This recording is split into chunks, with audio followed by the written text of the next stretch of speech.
हिंदुस्तान में कोई भी चीज़ लीक हो सकती है, चाहे वो किसी का ऑडियो लीक हो, किसी का वीडियो लीक हो, किसी की बातचीत लीक हो, और यहाँ तक कि हिंदुस्तान में होने वाली परीक्षाएं हों वो भी लीक हो जाती हैं। लेकिन इन सब के बीच में अब एक नई लीक की खबर आ रही है और वो है मंदिर की छत लीक हो रही है। और कोई छोटा मोटा मंदिर नहीं, हमारे आराध्य भगवान प्रभु श्री राम का विशाल मंदिर वो भी लीक हो रहा है।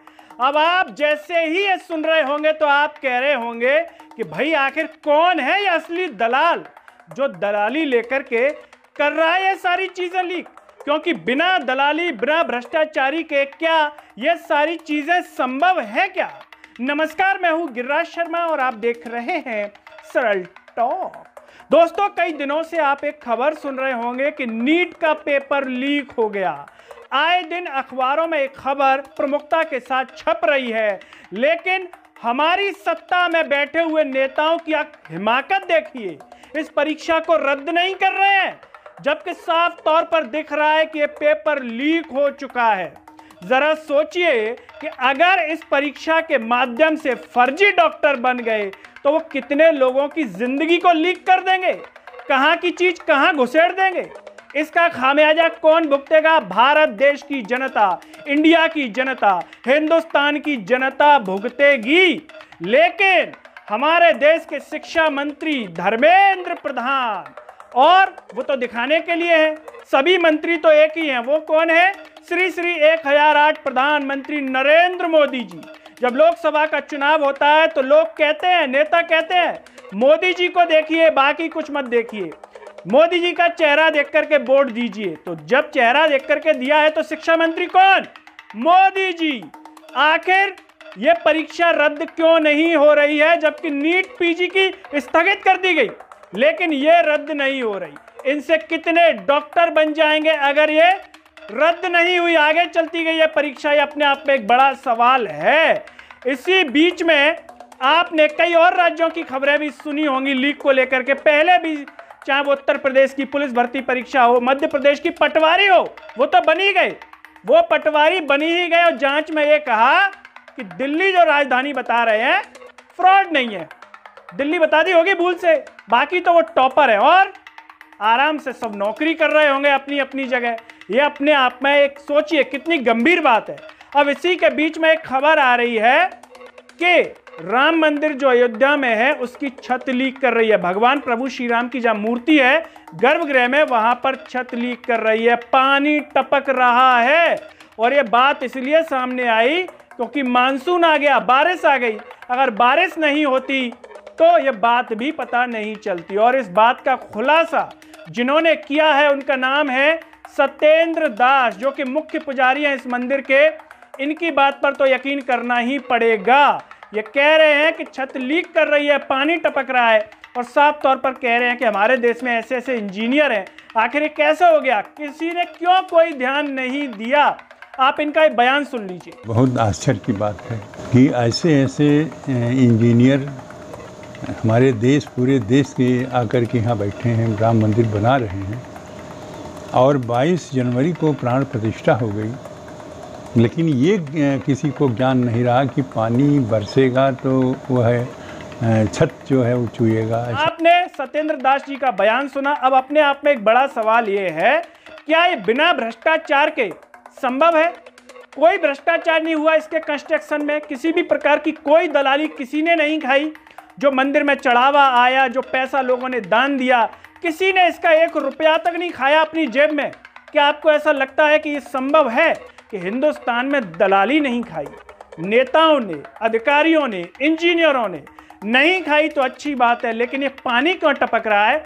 और जो अध्यक्ष है नृपेंद्र मिश्रा जी, वो कह रहे हैं कि जो मंडप है, गुरु मंडप, वो खुला हुआ है, इसीलिए ये बात तो पहले से ही तय थी कि पानी टपकेगा। अगर तय थी तो बताया क्यों नहीं उस समय? और अब टपक रहा है तो क्या एक खबर प्रमुखता के साथ आपको मीडिया में दिखाई जा रही है? क्या इस पर सरकार से सवाल किए जा रहे हैं? क्या इस पर मोदी जी से सवाल किया जा रहा है? प्रधानमंत्री नरेंद्र मोदी जी हाथ में पूजा का थाल लेकर के जब टीवी पर दिखाए जा रहे थे तो ऐसा लग रहा था कि कोई देवदूत आ रहे हैं, भगवान प्रभु श्री राम के दर्शन करने के लिए, उद्घाटन करने के लिए कोई देवदूत आ रहे हैं। आसमान से कोई अवतार उतरे हैं, टीवी का एंगल, कैमरे का एंगल इतने तरह से दिखाया गया। और जरा सोचिए 22 जनवरी 2024, मतलब अभी उद्घाटन हुआ है, 6 महीने भी नहीं हुए और छत टपक रही है, पानी लीक हो रहा है। जरा सोचिए कि अभी थोड़े ही समय में मूसलाधार बारिश होगी तो क्या हालात होंगे। पुजारी जी का कहना है कि ऐसी स्थिति में वहां पर पानी निकास की कोई व्यवस्था नहीं है। गर्भगृह में पानी अगर टपका मूसलाधार बारिश हुई तो भर जाएगा, पूजा करने में भी दिक्कत होगी। ये कितनी शर्मिंदगी वाली बात है हमारे लिए कि हमारे इतना बड़ा मंदिर हिंदू धर्म का, वहां पर छत लीक कर रही है, 1 साल भी नहीं हुआ। अब आप कहेंगे कि इसके साथ साथ आपको और भी चीजें याद आ रही हैं। आपको मध्य प्रदेश में महाकाल लोक याद आ रहा होगा दोस्तों, जहां पर सप्तऋषि की मूर्तियां आंधी आने पर उखड़ गईं। सोचिए कितना बड़ा भ्रष्टाचार था, कैसा कंस्ट्रक्शन किया था हमारे देश के इंजीनियरों ने, जिसने भी ये मूर्तियां बनाई। और उस समय मध्य प्रदेश के मुख्यमंत्री थे शिवराज सिंह चौहान। मोदी जी ने इसका उद्घाटन किया था और उखड़ गई मूर्तियां। शिवराज सिंह चौहान जो अभी कृषि मंत्री हैं। ऐसे में इस सवाल उठता है दोस्तों, क्या जितने भी चीजें लीक हो रही हैं, क्या उनमें दलाली खाई जा रही है, भ्रष्टाचार हो रहा है, करप्शन हो रहा है? और अगर नहीं हो रहा है तो फिर इतना खराब काम क्यों, इतनी खराब गुणवत्तापूर्ण वाला काम कि कोई सुनेगा तो क्या करेगा। और इससे भी गई गुजरी स्थिति मीडिया की है, जो इस पर सवाल ही नहीं करती सत्ता से। अगर देश की मीडिया 4 दिन भी ढंग से सवाल कर दे तो नेता नंगे हो जाएं। नंगे से मतलब उन पर जवाब देना नहीं बनेगा, वो सामने नहीं आएंगे कैमरे के जो जिम्मेदार लोग हैं, अगर मीडिया ईमानदारी से सवाल करे। लेकिन ये दोस्तों इस देश की सच्चाई है कि मीडिया सबसे ज्यादा नंगी हो गई है, नग्नता के स्तर पर उतर आई है। उसमें बैठे पत्रकार, एंकर सब नग्नता के उच्चतम स्तर को छू चुके हैं और उनमें किसी भी प्रकार की शर्म नहीं बची है। सोचिए, हम ईश्वर को मानते हैं, हम ईश्वर की पूजा करते हैं, हमें बचपन से ही सिखाया जाता है कि सत्य बोलिए, सत्य का साथ दीजिए। क्या मीडिया में बैठे लोग सत्य का साथ दे रहे हैं? ईमानदारी से कोई बात कर रहे हैं? क्या इस देश के नेता ईमानदारी से काम कर रहे हैं? टीवी पर, कैमरों पर दिखाए तो जाते हैं कि भगवान के हाथ जोड़ रहे हैं, लेकिन क्या ये सच्चाई है कि दलाली नहीं खा रहे हैं, दलाली नहीं ले रहे हैं? इलेक्टोरल बॉन्ड की खबर को ज्यादा समय नहीं हुआ है दोस्तों, ऐसी खबरें निकल करके आई कि जिन दवाइयों के टेस्ट फेल हो गए उनसे इलेक्टोरल बॉन्ड भाजपा पार्टी ने लिया। जो मांस बेचने वाली कंपनियां हैं उनसे इलेक्टोरल बॉन्ड लिया। हिंदू धर्म में मांस खाना अपराध माना जाता है, पाप माना जाता है। और जरा सोचिए कि अगर भाजपा की सरकार हिंदुत्व की सरकार है और वो भी अगर इलेक्टोरल बॉन्ड ले रही है तो एक क्या मैसेज दे रही है देशवासियों के बीच में? ये अपने आप में बड़ा सवाल है। क्या इस सरकार लीक में भारत को नंबर 1 बनाना चाहती है, हिंदुस्तान को नंबर 1 बनाना चाहती है कि हम लीक में नंबर 1 बनेंगे?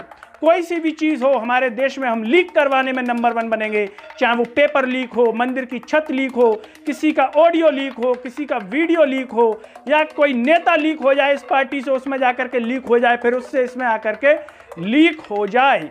जरा सोचिए कि वो प्रधानमंत्री नरेंद्र मोदी जो ईमानदारी की दुहाई देते हैं, संकल्प लेते हैं बड़े बड़े, जब तक मैं हूं ना खाऊंगा ना खाने दूंगा, तो कौन है दोस्तों वो जो खा रहा है और खाने भी दे रहा है? प्रधानमंत्री मोदी जी तो ईमानदारी से काम कर रहे हैं, लेकिन एक ईमानदार नेता के बीच में कौन है भ्रष्टाचारी जिनके बारे में मोदी जी को पता नहीं है? मोदी जी उन पर एक्शन नहीं ले पा रहे हैं, पेपर लीक हो रहे हैं, शिक्षा मंत्री कुछ कर नहीं पा रहे हैं, मंदिर की छत लीक हो रही है। दोस्तों, इस पर आप क्या कहेंगे? आखिर ये सब किसकी सहमति से हो रहा है और आने वाले समय में क्या क्या चीजें लीक हो सकती हैं आपके अनुसार, वो भी कमेंट में जरूर बताइए। इस वीडियो को हर जगह शेयर कीजिए, चैनल को सब्सक्राइब कीजिए, साथ ही साथ सरल टॉक के Facebook, Twitter, Telegram, Instagram page को आप जरूर फॉलो कीजिए। अंत में सभी से एक अपील है कि सरल टॉक को ज्वाइन व थैंक्स बटन से भी सपोर्ट कीजिए, जिससे हम और बेहतर कार्य कर सकें। नमस्कार।